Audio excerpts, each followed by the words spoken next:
गुनाह है इस देश में क्रांतिकारी इस्तकबाल और इनकलाबी सलाम बोलना। गुनाह है इस देश में आदिवासियों के हक के लिए लड़ना। भीमा कोरेगांव की इतिहास को याद करना गुनाह है।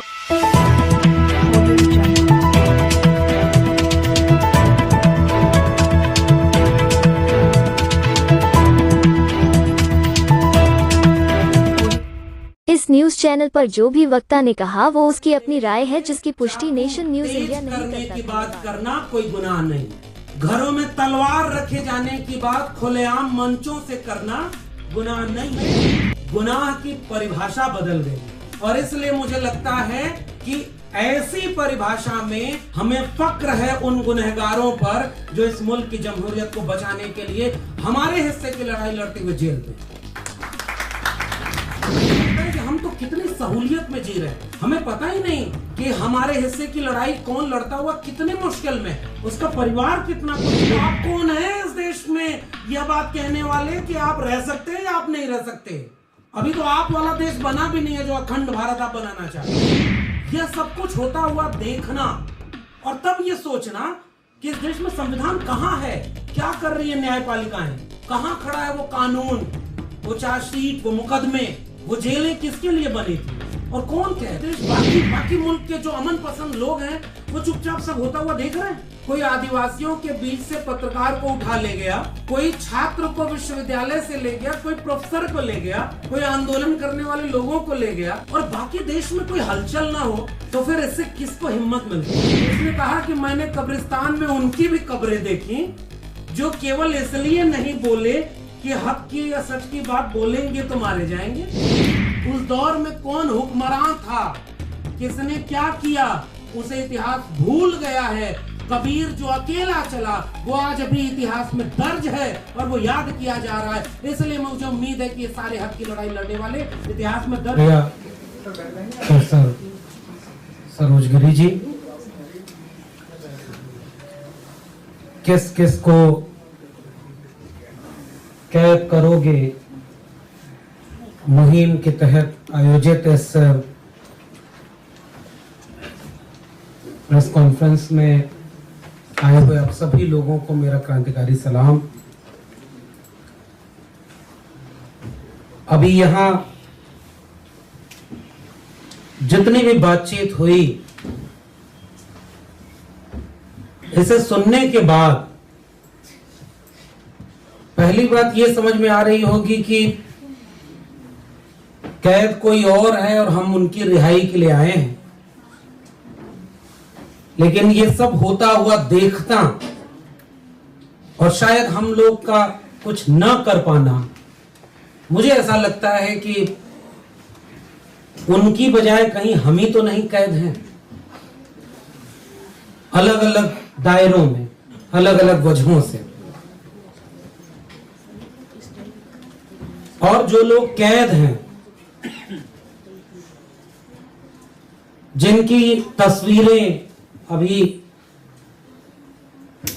एक साथी ने कहा कि पहले हम लोग आते थे किसी और को छुड़ाने, अब ऐसा लग रहा है कि अपने ही कोई घर का उन तस्वीरों में दर्ज हो गया। तस्वीरें कम हुआ करती थी, वो बढ़ती जा रही हैं। और सच बात यह है कि ऐसे बहुत सारे लोग इस देश के तमाम अलग अलग हिस्सों में अपने हक हुकूक के लिए लड़ने बोलने की वजह से कैद हैं और शायद उनकी तस्वीरें भी, उन सब की तस्वीरें यहां नहीं है। और गुनाह क्या है? और सुन रहे थे, हम भी सुन रहे थे उस गुनाहों को जिनका खामियाजा ये भुगतना पड़ रहा है कि इस मुल्क की अदालतें, इस मुल्क के निजाम और जितने भी किस्म के हुक्मरान हैं, उन्हें यह दिख रहा है कि किसी का गुनाह यह है कि वो CNRC जैसे कानून की मुखालफत करता है और अपने लोकतांत्रिक हक के लिए वो बोलने लगे तो वो गुनाह है। कोई किसी के घर में किताब या कोई दस्तावेज बंदूक की तरह मिल रहा है वो गुनाह है। और एक और किस्सा आपने सुना अभी कि किसी पुलिस थाने में चोरी हो गई और किस चीज की चोरी हुई नहीं पता। चोरी हुई महाराष्ट्र में और वहां के बाद दिल्ली के एक प्रोफेसर को उठा लिया गया और ये उनका गुनाह है जो उन्हें पता ही नहीं, ना उनके घर वालों को पता, चार्जशीट पर फाइल नहीं हुई रही है। ये सब गुनाह है। गुनाह है इस देश में क्रांतिकारी इस्तकबाल और इंकलाबी सलाम बोलना। गुनाह है इस देश में आदिवासियों के हक के लिए लड़ना। भीमा कोरेगांव की उस इतिहास को याद करना गुनाह है, मगर इस देश में चाकू तेज करने की बात करना कोई गुनाह नहीं है। घरों में तलवार रखे जाने की बात खुलेआम मंचों से करना गुनाह नहीं है। इसी दिल्ली में भारत के संविधान को तार तार करके जलाना और सेमिनार करके भगवा रंग का संविधान पेश करना गुनाह नहीं है। इसी देश में आज के वक्त धर्म संसद का नाम लेकर के एक सम्मेलन करना और उसमें घोर अधार्मिक और हिंसक बातें करना गुनाह नहीं है। इस देश में गुनाह की परिभाषा बदल गई है और इसलिए मुझे लगता है कि ऐसी परिभाषा में हमें फक्र है उन गुनहगारों पर जो इस मुल्क की जमहूरियत को बचाने के लिए हमारे हिस्से की लड़ाई लड़ते हुए जेल में।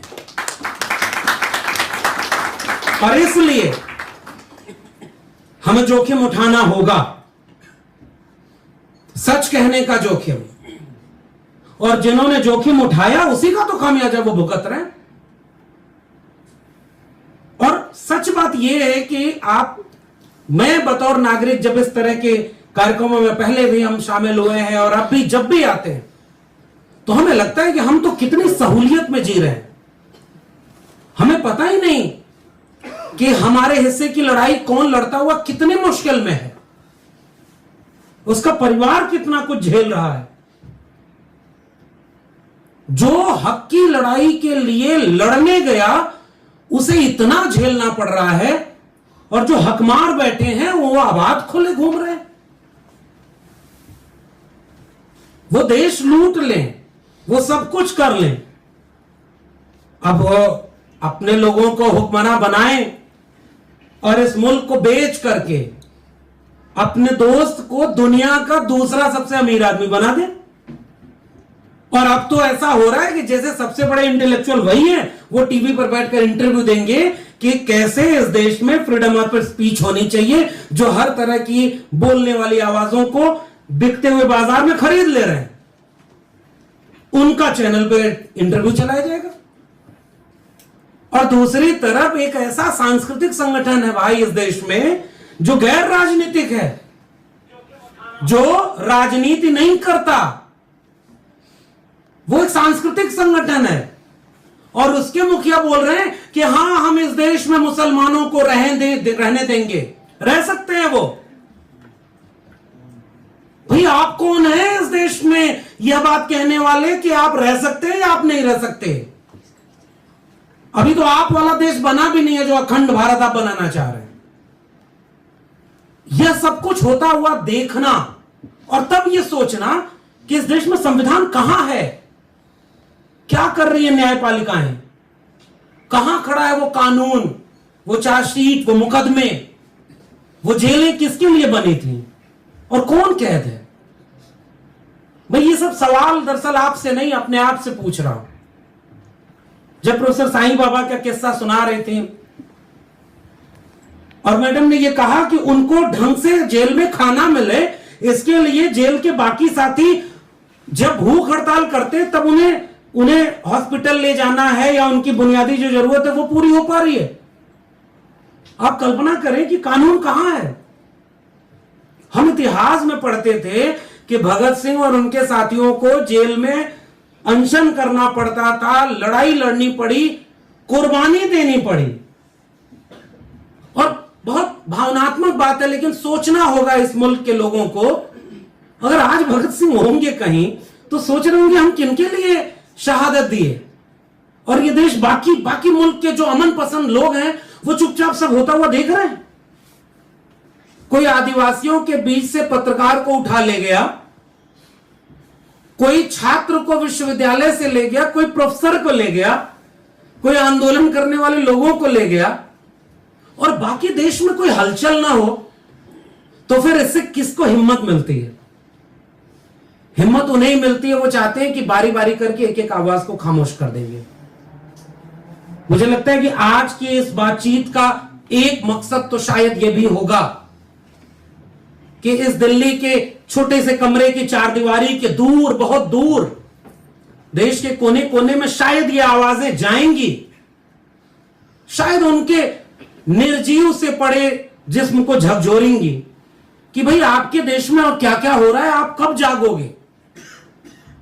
मैं इसे उम्मीद से यहां आया हूं, क्योंकि अगर ऐसा नहीं हुआ तो सच है कल कोई और तस्वीर थी यहां, एक आध तस्वीरें कम होंगी, कई तस्वीरें जुड़ेंगी, और शायद उन्हीं में से कोई एक तस्वीर की जगह हमारे बीच के किसी व्यक्ति की तस्वीर अगली बार वहां होगी। और क्या शायद मतलब हम लोग उसका इंतजार कर रहे हैं। मुझे चेगवेरा की एक पंक्ति याद आती है कि उसने कहा कि मैंने कब्रिस्तान में उनकी भी कब्रें देखी जो केवल इसलिए नहीं बोले कि हक की या सच की बात बोलेंगे तो मारे जाएंगे। तो ये कोई जरूरी नहीं है कि जो बोलेगा वही सजा पाएगा, वही कैद होगा। जो नहीं बोल रहा है, खामोश है, नंबर तो उसका भी आएगा। कोई चैनल बिक जाए, कोई कंपनी बिक जाए, कोई विश्वविद्यालय बिक जाए, तो उस विश्वविद्यालय के बोलने वाले, लड़ने वाले छात्र और प्रोफेसर ही नहीं उसके शिकार होंगे। जो खामोश होकर के उस विश्वविद्यालय प्रशासन और देश के प्रशासन के साथ खड़े थे, वो भी तो उसके शिकार होंगे और हो रहे हैं। तो मैं केवल ये बात सोच रहा हूं और अपील और गुजारिश कर रहा हूं इस मुल्क के लोगों से कि आप कब क्या अपने बारी का इंतजार कर रहे हैं। कैसा देश बनाया जा रहा है भाई, किस बात पर बहस होनी चाहिए। नफरत का व्यापार चारों तरफ। कोई टीवी एंकर कोई बयान दे दे कि भाई ये देखो, ये व्यक्ति जो पुलिस वाले को मार दिया ये मुसलमान था और जिहाद का शिकार हो गया है एएसआई, और कुछ दिन बाद, कुछ ही घंटे बाद पुलिस आके बयान दे रही है भाई ये गलत, तुम अफवाह उड़ा रहे हो, तुम पत्रकार हो, वो मुसलमान नहीं वो हिंदू है। ट्वीट डिलीट हो गया, काम खत्म, अगला शिकार की तलाश कर रहे हैं वो जो तलवार लेकर एंकरिंग करते हैं इस देश में। कुछ दिन में तलवार लेकर के विश्वविद्यालय में पढ़ाई उड़ाई भी होगी। मैं तो उसी विश्वविद्यालय से आ रहा हूं, बड़ा चिंतित हूं, परेशान हूं।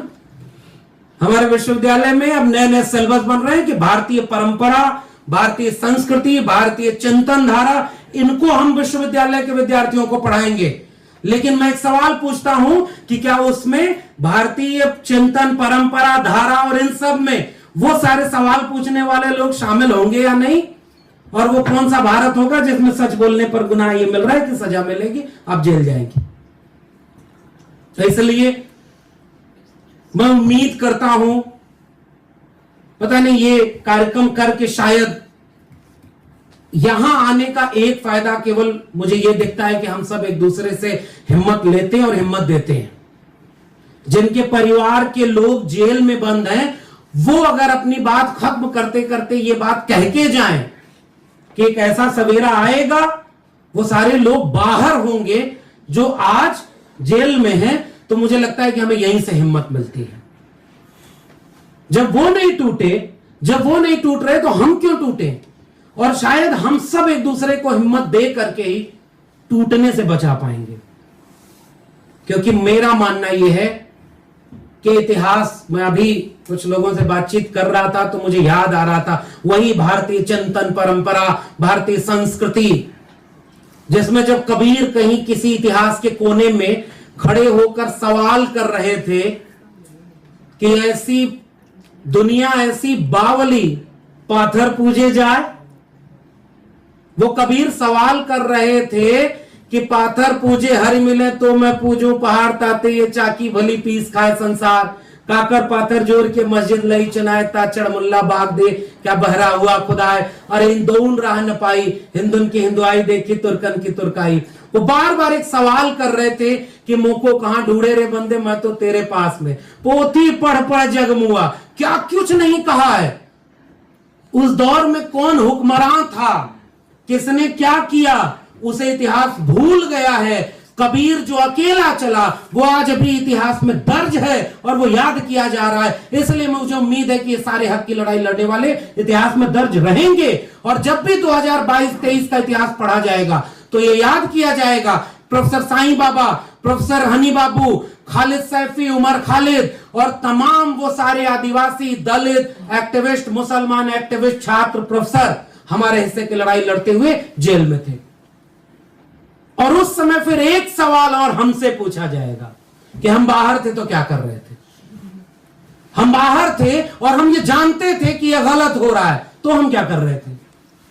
मुझे लगता है कि ये वो सवाल है जिसका जवाब शायद हमारे पास नहीं होगा। और इसलिए मैं शायद इस मंच पर खड़ा होकर केवल खुद से एक अपील करना चाहता हूं कि यह न देखा जाए कि जुल्म कितना बड़ा है। मुझे याद आ रहा है हमारे दौर में सच बोलना गुनाह है। राजेश जोशी की एक कविता है, जो सच बोलेंगे मारे जाएंगे। और अभी का हकीकत यह है कि जो सच नहीं भी बोल रहे हैं उनके खेमे में नहीं है तो भी मारे जा रहे हैं। जो उनके खेमे में नहीं है उसको बदनाम करो, उसको खत्म करो। और जितने लोग उनके खेमे में हैं वो नफरत का व्यापार कर रहे हैं। मुझे लगता है कि उनका काम आसान है। उनका काम है नफरत का, उनका काम है लोगों को लड़ाने का, तोड़ने का। हिंदुओं को खुश करो, देखो हमने मुसलमानों को ठिकाने लगा दिए। ये सच है भाई। इस देश में साफ तौर पर आपको ये मैसेज दिया जा रहा है कि आपको हिंदू राष्ट्र बनाना है, आपको अखंड भारत बनाना है। इसके खिलाफ कोई बोलेगा तो उसको हम जेल में डाल देंगे। और देखो मुसलमानों को हमने ठिकाने लगा दिया, आप हिंदू बनकर खुश हो गए। फिर अचानक दूसरा गेम कि ये देखो हमने आरक्षण खत्म कर दिया, सारे सरकारी संस्थानों को निजी हाथों में बेच दिया, तुम अपर कास्ट हो तो तुम भी खुश हो लो, देखो हमने ये संविधान खत्म कर दिया। फिर तीसरी तरफ आप अगर अमीर हैं तो ये देखो गरीबों को हमने इतना कमजोर कर दिया है कि कहां 5 ट्रिलियन इकोनॉमी, अच्छे दिन, 15 लाख हर अकाउंट में, 2 करोड़ रोजगार, बुलेट ट्रेन, सब भूल जाओ। 80 करोड़ लोग 5 किलो अनाज और 500 रुपए पर वोट देने के लिए मजबूर हैं, अमीरों खुश हो जाओ। ये बिल्कुल मुझे लगता है कि ये देश बिल्कुल बटा हुआ 2 देश है और इसमें 90% आवाम को यह कहा जा रहा है कि तुम्हारे दुश्मन देखो किसी धर्म के लोग हैं, किसी जाति के लोग हैं, किसी और तरह के लोग हैं और सबको आपस में बांट करके ऐसे ही चुन चुन करके हमारे लोगों को कैद किया गया। मैं उम्मीद करता हूं कि इस मंच से या इस मुहिम से एक आवाज ऐसी उठेगी, स्याह रात नाम लेती नहीं ढलने का, यही तो वक्त है सूरज तेरे निकलने का। और अब वो सारी लड़ाइयां गोलबंद होनी चाहिए। यही मुझे लगता है कि रास्ता यही है। हम सबको न्यूनतम सहमति पर एक बड़ी एका बनानी होगी और न्यूनतम सहमति इस बात की कि हमें भारत के संविधान में भरोसा है, हम अपने मुल्क के आईन को बचाना चाहते हैं, हम इस मुल्क के इस पूरे रिवाज को बचाना चाहते हैं जिसमें साझी शहादत से साझा विरासत वाला एक भारत बना था। हम गरीब अमीर के बीच की खाई कम करना चाहते हैं। हम इस देश में महिलाओं को उनके हिस्से का हक देने के पैरोकार हैं। हम इस देश के आदिवासियों की लड़ाई में शामिल हैं। हम इस देश के दलितों की हर लड़ाई में शामिल हैं। हम इस देश के पिछड़े तबके के किसान, कामगार जातियों और मजदूरों की लड़ाई में शामिल हैं। हम विद्यार्थियों की लड़ाई में शामिल हैं। तो क्यों ना आओ हम सब मिलकर एक दूसरे की लड़ाई में शामिल हों। और आज नहीं तो कल ये वक्त बदलेगा और मैं उम्मीद करता हूं जहां हमारे पूर्व के वक्ताओं ने बात खत्म की वहीं मैं भी बात खत्म करना चाहता हूं कि उनकी जेलें टूटेंगी और हमारे साथी बाहर आएंगे, हम जीतेंगे, इसलिए लड़ेंगे। बहुत बहुत शुक्रिया।